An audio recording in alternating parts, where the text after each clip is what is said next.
Assalamualaikum warahmatullahi wabarakatuh.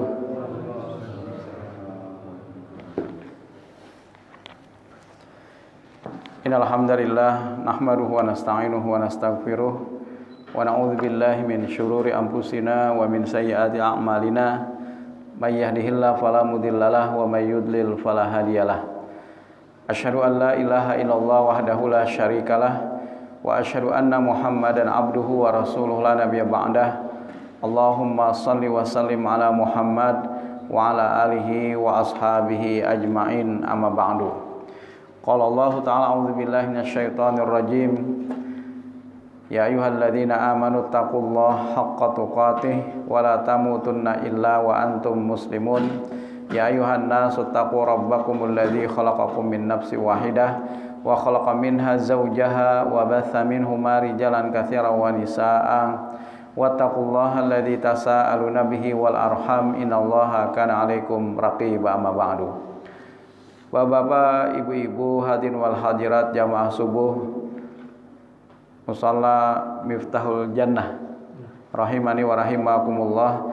Puji dan syukur marilah bersama-sama kembali kita panjatkan kehadirat Allah Subhanahu wa taala atas limpahan segala nikmat dan karunia-Nya, hidayah serta petunjuknya jualah, sehingga pada kesempatan di hari ini bertepatan dengan tanggal 20 Ramadan 1442 Hijriah, Allah Subhanahu wa taala masih memperkenankan kita semua untuk dapat berhadir di tempat yang mulia ini bersama-sama melaksanakan salat subuh berjamaah yang insya Allah disaksikan oleh para malaikat-malaikat Allah yang mulia. Semoga dari apa yang telah kita jalankan dari saum Ramadan, kemudian qiyam Ramadan di malam harinya, tadarus Al-Quran yang telah kita bacakan ayat-ayatnya, kemudian infak atau sedekah yang telah kita keluarkan dermanya, atau juga zikir kepada Allah yang telah kita ucapkan asmanya, semoga itu semua senantiasa mendapatkan keridhaan dari Allah Subhanahu wa taala. Amin ya rabbal alamin. Karena sesungguhnya puncak amal tiadalah berharga selain daripada amal tersebut adalah amal yang mendapatkan keridhaan dari Allah. Kemudian berhubung kita sebentar lagi akan memasuki puluhan terakhir daripada bulan Ramadan, maka siogianya kita dapat meningkatkan kualitas ibadah kita kepada Allah Subhanahu wa taala. Ibarat orang berlari pada saat di awal-awal Ramadan mungkin kita berjalan, kemudian di pertengahan Ramadan kita lari-lari kecil. Justru di penghujung daripada Ramadan atau puluhan terakhir daripada bulan Ramadan ini kita mengencangkan kembali. Kemudian ibarat lari tadilah kita sprint justru di saat-saat seperti ini. Jangan justru masjidnya bertambah kosong, shopnya semakin memaju, sebaliknya mal-mal semakin penuh. Jadi puluhan terakhir ini justru mal-mal yang semakin penuh karena orang mungkin tergiur untuk dapat menyediakan segala macam keperluan menjelang hari raya Idul Fitri. Memang itu sesuatu yang ya juga kita persiapkan, tetapi tidak mengalahkan bagaimana juga perhatian kita terhadap puluhan terakhir daripada bulan Ramadan. Bahkan Nabi SAW pernah bersabda, "Taharraw Lailatul Qadri fil ashril awakhiri min Ramadan." Taharraw, cari-carilah oleh kalian malam kemuliaan atau juga Lailatul Qadar. Kapan itu? Fil ashril awakhiri, di puluhan terakhir daripada bulan Ramadan. Fil ashril awakhiri min Ramadan. Dan di puluhan terakhir daripada bulan Ramadan ini, maka Rasul mengencangkan ikat pinggang beliau atau izar beliau. Izar itu sarung beliau. Jadi mengencangkan di sini maksudnya adalah menghindari daripada hubungan suami istri, khususnya di puluhan terakhir daripada bulan Ramadan, dalam rangka meningkatkan kualitas ibadah-ibadah beliau kepada Allah. Kemudian wa aiqaza ahlahu, beliau bangunkan ahli keluarga beliau untuk dapat juga mengisi malam hari daripada bulan Ramadan ini dengan sebaik-baiknya. Yang tentunya ibadah-ibadah yang sesuai dengan tuntunan Nabi SAW, entah itu dengan tadarus Al-Quran atau mungkin juga zikir kepada Allah. Nah, inilah ibadah-ibadah yang mesti kita tingkatkan justru di 10 terakhir daripada bulan Ramadan ini. Salawat dan salam semoga senantiasa tercurah kepada Nabi kita Muhammad sallallahu alaihi wasallam beserta keluarga, para sahabat, tabi'in serta pengikut beliau yang senantiasa istiqamah menjalankan sunnah-sunnah makbulahnya hingga akhir zaman. Bapak-bapak, ibu-ibu hadirin wal hadirat rahimakumullah.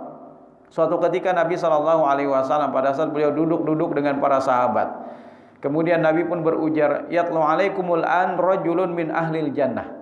Sebentar lagi kata Nabi akan datang seorang laki-laki yang dia adalah calon penghuni surga.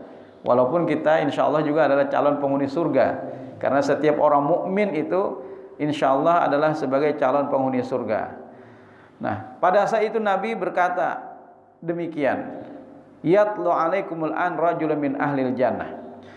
Dan kami para sahabat menunggu-nunggu siapakah orang yang datang ke masjid ini, datang ke masjid Nabi, siapakah orangnya. Ternyata setelah itu datanglah seorang laki-laki yang kami tidak mengetahui siapa orang ini dan dari mana asalnya. Setelah dia selesai daripada ibadahnya, dia pun berlalu daripada masjid, kemudian menempuh perjalanan. Pada saat itu ada salah seorang sahabat yang bernama Abdullah bin Amr, Pak. Beliau begitu penasaran, apa sih rahasia amal ini, amal orang ini sehingga dia pantas disebut sebagai calon penghuni surga. Akhirnya apa? Akhirnya Abdullah bin Amr pun menguntip dari belakang pada saat orang tadi pulang, beranjak pulang. Kemudian Abdullah bin Amr menguntip dari belakang, mengikuti dari belakang ke arah mana laki-laki ini pergi. Kemudian setelah menempuh perjalanan yang cukup jauh, tibalah laki-laki tadi atau fulan tadi di sebuah rumah. Kemudian setelah itu dihampirilah oleh Abdullah bin Amr. Abdullah bin Amr meminta izin kepada orang tadi agar diperkenankan untuk menginap barang beberapa hari. "Wahai fulan, aku di sini tidak memiliki sanak famili, izinkan aku untuk menginap di rumahmu." Akhirnya laki-laki tadi pun mengizinkan Abdullah bin Amr menginap di rumahnya. Bapak-bapak, ibu hadirin wal hadirat rahimakumullah. Tujuan daripada Abdullah bin Amr menginap di rumah orang tadi sebenarnya hanya ingin mengetahui rahasia amal apa yang dilakukan oleh orang tadi. Setelah itu Abdullah bin Amr pun mengamati dari pagi, siang, sore sampai di malam hari, diamati terus oleh Abdullah bin Amr, dimata-matai terus oleh Abdullah bin Amr apa saja kegiatan ibadah orang ini sehingga dia pantas disebut sebagai calon penghuni surga. Tetapi sampai beberapa hari lamanya, 3 hari lamanya, karena bertamu itu, adab dalam bertamu itu Pak, kalau kita bertamu di rumah orang, maka maksimal itu 3 hari Pak, kecuali kalau memang ada keperluan. Nah, jadi adabnya dalam bertamu itu cuma 3 hari. Begitu juga pada saat kita menerima tamu, ihtiramud duyufnya, atau juga menghormati tamu itu pada saat tamu itu datang, maka kalau bisa suguhkanlah makanan atau minuman yang kita miliki. Jangan bahasanya itu tamu sudah lawas duduk, sakalnya kada juga keluar, jangankan makanan banyu putih kan kada keluar. Jadi ihtiramud duyufnya adalah pada saat tamu itu datang, maka tentu kita harus menghormatinya. Menghormati ini adalah dengan menyuguhkan makanan yang kita miliki sesuai dengan kemampuan. Walaupun itu hanya dengan air putih istilahnya. Walaupun yang kita suguhkan itu hanya berupa air putih. Nah, Bapak-bapak, Ibu hadirin wal hadirat rahimakumullah, apalagi kalau misalnya lebih daripada itu, tentu ini suatu ganjaran yang sangat luar biasa bagi mereka yang menghormati tamunya. Pada saat ditunggu-tunggu sudah Pak, 3 hari lamanya, ternyata dari pengamatan Abdullah bin Amr tidak ada sesuatu yang spesial dari orang ini. Orang ini biasa melaksanakan ibadah, termasuk adalah ibadah nafilahnya, ibadah sunnahnya. Jadi sholat malam itu sudah biasa di kalangan para sahabat. Jadi menurut pandangan Abdullah bin Amr, pada saat orang tadi melaksanakan sholat tahajud atau sholatul lail, maka kami pun para sahabat sudah biasa melaksanakan itu, kata Abdullah bin Amr. Jadi itu adalah amalan-amalan standar bagi para sahabat Nabi SAW. Bagi kita mungkin luar biasa. Tapi bagi para sahabat yang namanya sholat malam, kemudian sholat duha, dan ibadah-ibadah nafilah lainnya, itu adalah amalan-amalan yang standar bagi mereka. Dan dalam pengamatan Abdullah bin Amr, ternyata tidak ada satupun nilai plus atau rahasia amal yang dilakukan oleh orang tadi dalam beberapa hari pengamatan Abdullah bin Amr. Karena sudah 3 hari lamanya, Pak. Akhirnya Abdullah bin Amr pun izin pamit untuk pulang.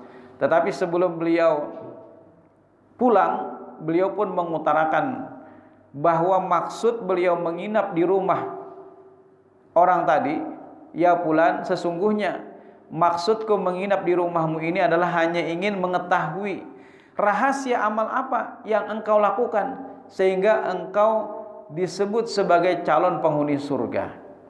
Kemudian orang tadi, fulan tadi pun berkata, sesungguhnya saya melakukan sebagaimana yang telah engkau lihat. Aku tidak menambah-nambahi dengan apa yang telah disebutkan atau dicontohkan Nabi, dan juga aku tidak mengurang-urangi. Apa yang dilakukan oleh Rasul, apa yang dicontohkan Rasul, itulah yang aku laksanakan. Dan engkau melihat sendiri, inilah selama ini ibadah yang aku lakukan. Kemudian Abdullah bin Amr pun berkata, apakah tidak ada rahasia lain atau ibadah lain yang engkau laksanakan selama ini? Kalau ada istilahnya 1-2 ibadah yang mungkin terlewat dariku. Maka laki-laki tadi pun berkata, sesungguhnya inilah yang selama ini aku lakukan. Tidak ada sesuatu yang berbeda dengan apa yang dilakukan oleh para sahabat-sahabat Nabi Shallallahu Alaihi Wasallam. Akhirnya karena tidak menemukan jawabannya, Abdullah bin Amr pun beranjak pulang. Pada saat beliau sudah berbalik, tiba-tiba si fulan tadi memanggil kembali, wahai Abdullah bin Amr, sesungguhnya barangkali dari apa yang selama ini aku menjalani dalam kehidupan, ada 2 prinsip yang aku pegang, yang itu terus aku pegangi dan tidak pernah aku melanggarnya. Barangkali itu yang aku lakukan selama ini. Apa itu, kata Abdullah bin Amr? Pertama adalah, selama hidupku aku tidak pernah berdusta atau berbohong kepada orang lain. Jadi selama hidupku aku memegang prinsip jujur dan tidak pernah berdusta. Yang kedua adalah, selama hidupku aku tidak pernah iri terhadap siapapun yang Allah berikan karunia kepadanya, baik itu kepada tetanggaku, baik itu kepada temanku, atau siapapun yang Allah berikan kelebihan kepada mereka, maka aku tidak pernah mengiri kepada mereka. Lalu apa kata Abdullah bin Amr? Hadhil lati balaghat bika. Inilah rahasia ternyata yang menjadikan engkau adalah sebagai calon penghuni surga. Nah, Bapak-bapak, Ibu hadirin wal hadirat rahimakumullah, ternyata rahasia untuk mendapatkan surga Allah Subhanahu wa taala ternyata tidak cukup hanya dengan melaksanakan ibadah salat. Ternyata tidak cukup hanya dengan melaksanakan ibadah puasa atau ibadah haji atau bahkan umroh berkali-kali. Tetapi ternyata untuk mendapatkan surga Allah, selain daripada ibadah-ibadah wajib yang kita lakukan, bagaimana ibadah-ibadah tersebut mampu mewarnai dalam kehidupan kita semua. Saat ini mungkin umat Islam terkadang sangat parsial memahami ajaran Islam. Padahal ajaran Islam itu adalah ajaran yang syumuliyah, sempurna, Pak. Syumul, jadi sempurna sekali. Islam mengajarkan bagaimana tata cara ibadah. Tetapi sesungguhnya esensi, dimensi yang lebih jauh daripada ibadah tersebut adalah bagaimana juga teraplikasi di dalam kehidupan kita semua. Mohon maaf, terkadang kita umat Islam pada saat setelah melaksanakan ibadah sholat, sekeluar daripada masjid, sekeluar daripada musola, sekeluar daripada langgar, walaupun mungkin beliau adalah Pak Haji, tetapi ternyata pada saat berdagang beliau mengurangi takaran, menutupi cacat pada barang yang dijual, atau melakukan kecurangan-kecurangan lainnya. Pada saat seorang pejabat atau juga pemimpin ternyata melakukan tindakan korupsi pada saat beliau melaksanakan tugasnya, padahal beliau misalnya berkali-kali melaksanakan ibadah umrah, yang seyogianya ibadah tersebut memberikan warna terhadap kehidupan. Inna salata tanha anil fahsya wal munkar misalnya. Sesungguhnya salat itu akan dapat mencegah seseorang daripada perbuatan keji dan mungkar, Pak. Berarti yang salah apanya? Bukan yang salah sholatnya, tetapi mungkin orang yang melaksanakan ibadah sholat itu belum betul-betul melaksanakan sesuai dengan apa yang disyariatkan. Dia belum betul melaksanakan entah rukunnya atau juga syaratnya, atau mungkin hanya sekedar menggugurkan kewajiban saja. Janji Allah, inna salata tanha 'anil fahsya wal munkar, itu tidak terlaksana karena memang orang yang melaksanakan ibadah salat itu hanya sekedar melaksanakan saja. Padahal janji Allah adalah janji yang hak. Allah melaksanakan berjanji, berfirman bahwasanya salat itu pasti sudah dapat mencegah seseorang daripada perbuatan keji dan mungkar. Tetapi nyatanya kenapa tidak terlihat adanya apa yang teraplikasi dalam kehidupan berbeda dengan apa yang dilaksanakan dalam ibadah. Betul dia melaksanakan ibadah kepada Allah, tetapi ternyata nilai-nilai ibadah tersebut hilang atau tertinggal di masjid-masjid, di musola, atau juga dilanggar-langgar, belum sempat untuk membekas dalam diri seseorang. Nah, Bapak-bapak, Ibu hadirin wal hadirat rahimani wa rahimakumullah, inilah yang barangkali kurang dari kita kaum muslimin selama ini. Kita memahami Islam itu secara parsial sekali. Kita mengira yang namanya Islam itu hanya mengajarkan salat.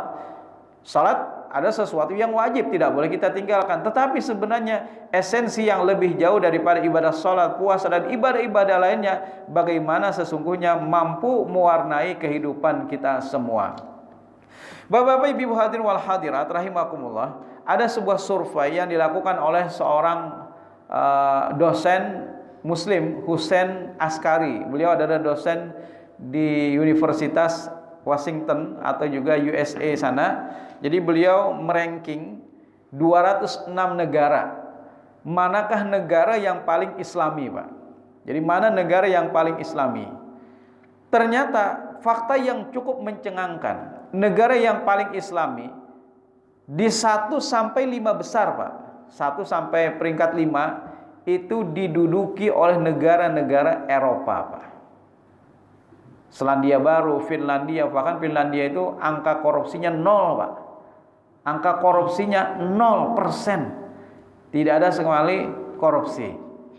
Jadi Selandia Baru. Nah, justru ini fakta yang cukup mencengangkan. Padahal Al-Quran 14 abad yang lalu mengajarkan tentang nilai-nilai keadilannya. Jadi yang dinilai oleh Hussein Askari pada saat beliau melakukan penelitian itu bukan berdasarkan kepada pelaksanaan ibadah sholat, bukan berdasarkan kepada banyaknya jamaah haji, bukan. Kalau banyakkan jamaah haji mungkin Indonesia paling juara, Indonesia peringkat 1. Yang beliau ranking itu berdasarkan nilai pelaksanaan, nilai kesetaraan, kemudian juga keadilan, pelaksanaan hukum. Nah, kemudian juga hukum ekonomi. Bahkan Jepang itu walaupun di sana kan ada sebagian yang ateis, ada juga yang mereka penyembah Shinto atau apa? Matahari. Matahari. Bank-bank di sana, Pak. Bank-bank di sana itu 0%, Pak. Jadi mereka memberikan pinjaman kepada masyarakat 0%. Sebab kalau seandainya ada bunga 1% saja, itu tidak laku banknya, Pak. Jadi saking mereka ingin menawarkan pembiayaan atau juga pinjaman kepada masyarakat, akhirnya sampai-sampai mereka memberikan itu pinjaman 0%. Nah, jadi yang dinilai oleh Hussein Askari ini bagaimana nilai-nilai yang ternyata 14 abad lalu sudah disebutkan di dalam Al-Quran. Nilai keadilan. Ya, dilu, kata Allah, berlaku adillah kalian. Kemudian penegakan hukum. Kadang-kadang di tempat kita keras terhadap bawah, tetapi menebas terhadap sesuatu yang berada di posisi bawah, tetapi lemah dalam apa yang ditegakkan untuk kalangan atas. Nah, Bapak-bapak, Ibu hadirin wal hadirat rahimakumullah, jadi fakta ini cukup mencengangkan, Pak. Syukur-syukur kita Indonesia masih terselamatkan oleh negara Malaysia, Pak. Jadi kalau Indonesia ini di atas terlempar di lebih daripada 50 besar, kalau tidak salah peringkat 60 berapa gitu. Nah, syukur-syukur ada tetangga kita yang juga mayoritas muslim. Jadi ada dua negara yang mayoritas muslim yang masih berada di 50 besar. Pertama adalah Kuwait, Uni Emirat Arab. Uni Emirat Arab itu berada pada posisi 45, kemudian Malaysia itu berada pada posisi 47. Nah, sementara yang paling buncit, Pak, justru yang negaranya mengaku sebagai negara Islam, yaitu adalah kalau tidak salah Yaman atau Sudan. Nah, kalau ada Sudan atau Yaman. Nah, fakta ini cukup mencengangkan bagi kita. Selama ini mungkin nilai-nilai ajaran Islam yang telah ada dalam Al-Quran 14 abad yang lalu ternyata belum teraplikasi dalam kehidupan kita kaum muslimin. Seandainya kita kaum muslimin mampu melaksanakan nilai-nilai yang telah Allah ajarkan di dalam Al-Quran, maka niscaya kehidupan mereka akan sebagaimana juga dicontohkan oleh para sahabat-sahabat Nabi SAW, as-sabiqunal awwalun. Mereka itu adalah orang-orang yang menegakkan nilai-nilai yang ada dalam Al-Quran, sehingga menjadikan mereka adalah sebagai manusia-manusia yang unggul. Nah, Bapak-bapak, Ibu hadirin wal hadirat rahimani wa rahimakumullah, jangankan tentang persoalan-persoalan besar, persoalan-persoalan yang kecil saja terkadang luput daripada perhatian kita. Padahal akhlak Nabi adalah Al-Quran. Karena khuluquhul Quran, kata Aisyah. Akhlak Nabi itu adalah Al-Quran. Jadi kalau kita ingin melihat bagaimanakah perilaku Nabi, bagaimanakah akhlaknya Nabi SAW, maka lihatlah nilai-nilai yang terdapat di dalam Al-Quran. Jadi terkadang kita hanya pintar mencontoh Nabi hanya dari sisi ibadah saja, tetapi itu pun juga karena akhirnya tidak membekas. Karena apa? Karena dia tidak betul-betul melaksanakan ibadah tersebut sesuai dengan apa yang diajarkan Nabi. Dia hanya sekedar menggugurkan kewajiban. Bahkan ada di antara mereka yang melaksanakan ibadah sholat itu hanya sekedar seperti ayam yang mematuk. Seburuk-buruk pencuri, kata Nabi, adalah pencuri di dalam sholat yang mereka tidak menyempurnakan rukuk dan sujudnya. Bahkan viral, Pak, di WA kan ada sholat tarawih yang hanya dalam tempo 7 menit. Itu kayak apa? Bacaannya bla bla bla. Belum pernah juga mampir ke suatu pesantren di Cirebon milik teman bapaknya kiai. Wah, itu pada saat ikut sholat di sana, Pak, wah, luar biasa. Karena sanggup gitu, Pak, mau umpati deg.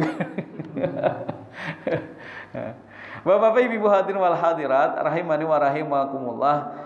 Jadi ternyata nilai-nilai ibadah yang siogianya itu mewarnai, tetapi mungkin karena pelaksanaan daripada ibadah itu yang belum benar, maka akhirnya nilai-nilai tersebut tidak dapat mewarnai kehidupan kita semua. Jangankan untuk urusan-urusan yang besar, urusan yang kecil saja, misalnya tentang sumpah saja, betapa mudahnya kita kaum muslimin menyepelekan tentang hakikat dari sumpah tersebut. Padahal sumpah itu luar biasa, Pak.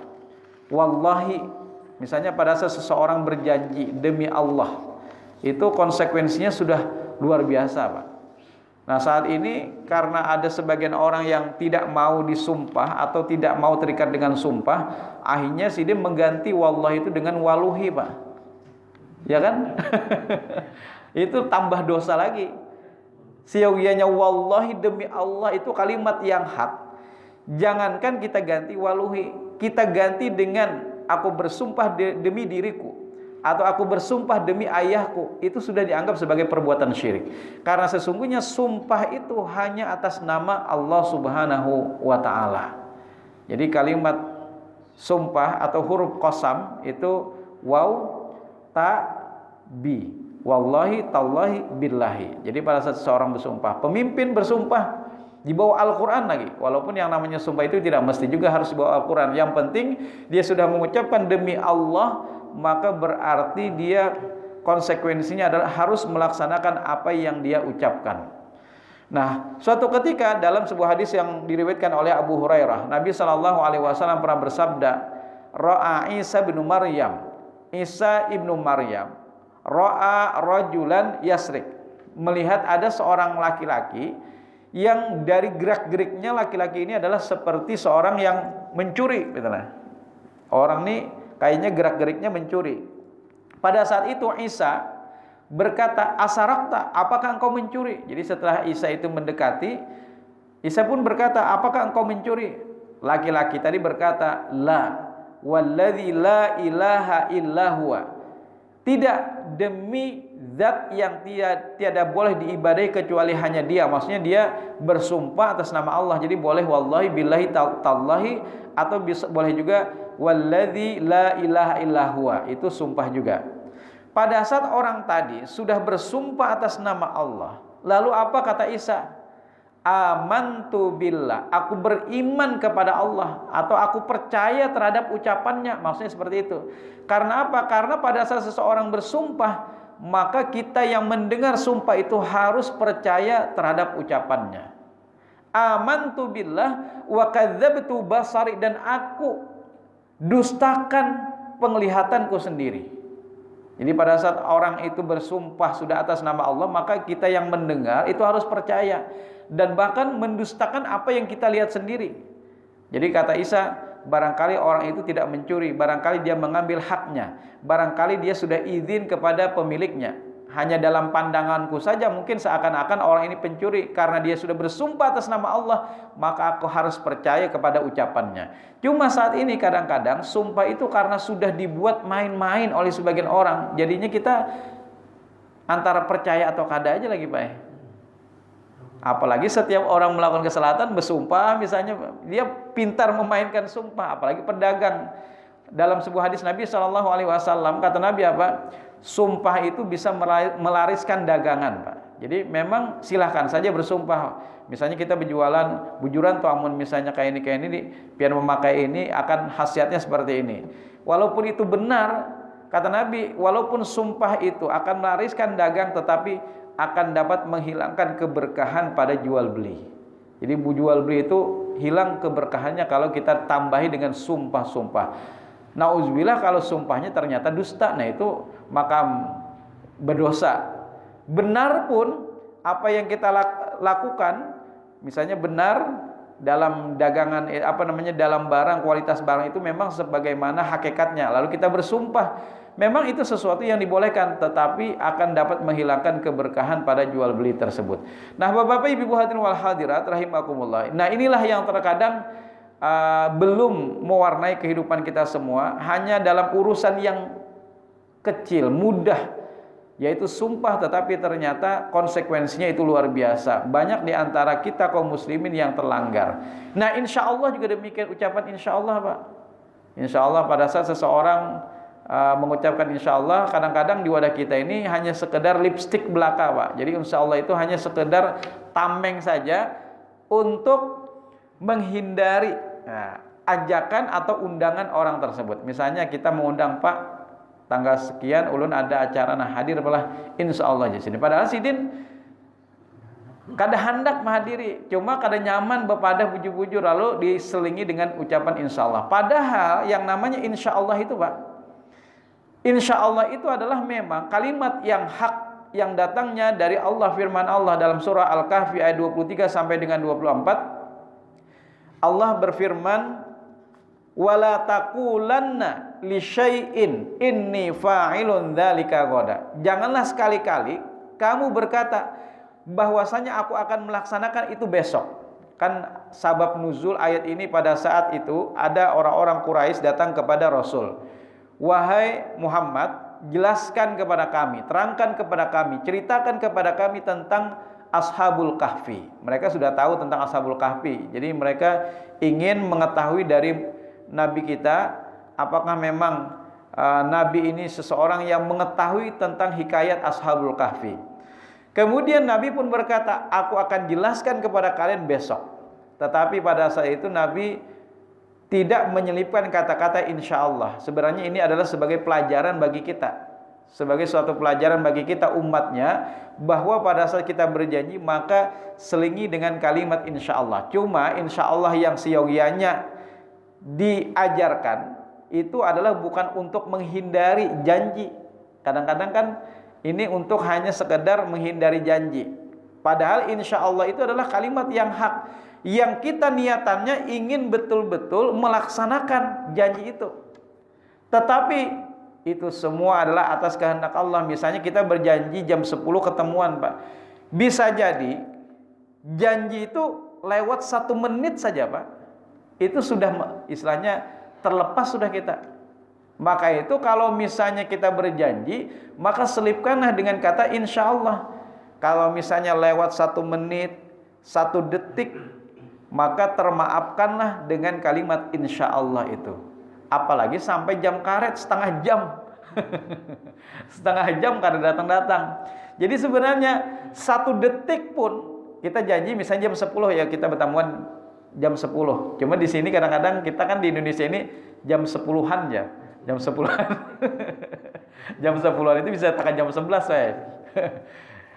Jam 10 misalnya kita sudah janji. Maka dengan kalimat insya Allah itu lewat 1 detik saja, maka itu sudah menyalahi. Maka dengan kalimat insya Allah itu sebagai penutupnya, sebagai istilahnya menghapus dosa atau kesalahan yang kita buat dalam janji tersebut.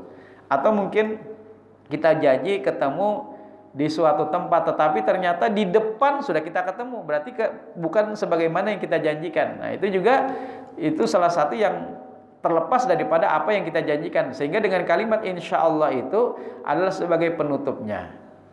Nah tetapi saat ini kalimat insya Allah itu hanya sekedar untuk lipstik belaka. Wala taqulanna li syai'in inni fa'ilun dzalika ghadan illa ayyasha Allah, kecuali engkau mengucapkan insya Allah.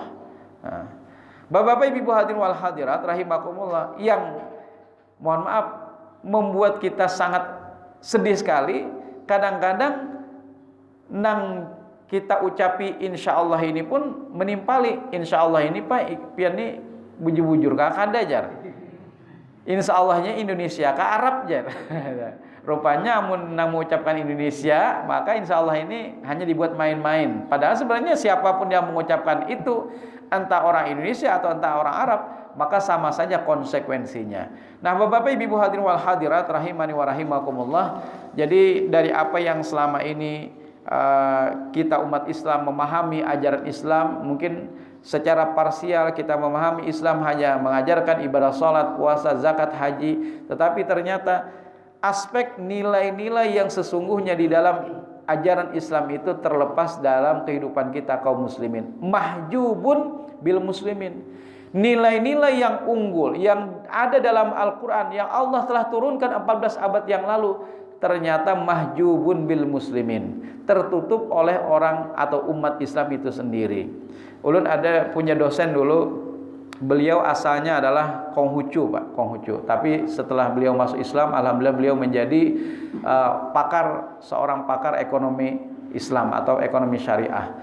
Jadi pada saat beliau studi di Yogyakarta, kata bapak beliau yang Konghucu, nanti kamu di Yogyakarta silahkan memilih agama apa saja, silahkan.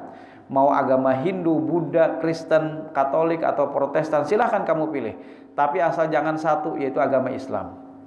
Dia pun bertanya, kenapa saya tidak boleh memilih agama Islam? Karena kata bapaknya, mungkin ya kesalahan beliau dalam menstigma Islam bisa jadi karena memang melihat dari apa yang tergambar dari umat Islam itu sendiri. Jadi bukan Al-Qur'annya yang istilahnya tidak menjelaskan, tetapi nilai-nilai unggul yang ada dalam Al-Quran itu mahjubun bil muslimin, tertutup oleh umat Islam sendiri. Kata bapak beliau, coba lihat yang sering berhilangan itu di mana? Maksudnya berhilangan sandal, Pak. Berhilangan sandal itu di masjid, kata bapaknya.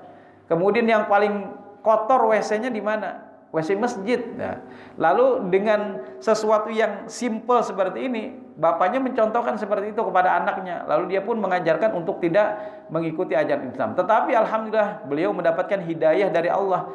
Justru pada saat beliau di Jogja studi, kemudian berinteraksi dengan kawan-kawan muslim, ternyata beliau justru menemukan ajaran Islam itu adalah ajaran unggul, mulia, tidak sebagaimana yang dijelaskan oleh bapaknya. Tetapi tadi ajaran-ajaran Islam yang unggul dan mulia itu terkadang mahjubun bil muslimin, tertutup oleh umat Islam itu sendiri. Karena umat Islam belum mampu mengaplikasikan, menampilkan penampilan sebagaimana yang diajarkan nilai-nilai unggul tersebut di dalam Al-Qur'anul Karim. Bahkan satu lagi pula Muhammad Abduh, seorang cendekiawan muslim, Syekhul Islam. Kata beliau apa? Aku melihat ada Islam di barat tetapi tidak ada muslim. Sebaliknya aku melihat ada muslim di Arab tetapi tidak ada Islam. Nah, demikian yang mungkin dapat saya sampaikan pada kesempatan di subuh kali ini. Mudah-mudahan dengan pelaksanaan ibadah shaum Ramadan, esensi daripada ibadah puasa adalah akan dapat mewarnai kehidupan kita kaum muslimin. Kalau kaum muslimin setelah melaksanakan ibadah puasa kemudian mereka menjadi manusia-manusia yang muttaqin, orang-orang yang bertakwa, maka insyaallah umat Islam itu akan menjadi umat yang unggul. Aqulu qauli hadza subhanakallahumma wa bihamdika asyhadu an la ilaha illa anta astaghfiruka wa atubu ilaik. Wassalamualaikum warahmatullahi wabarakatuh.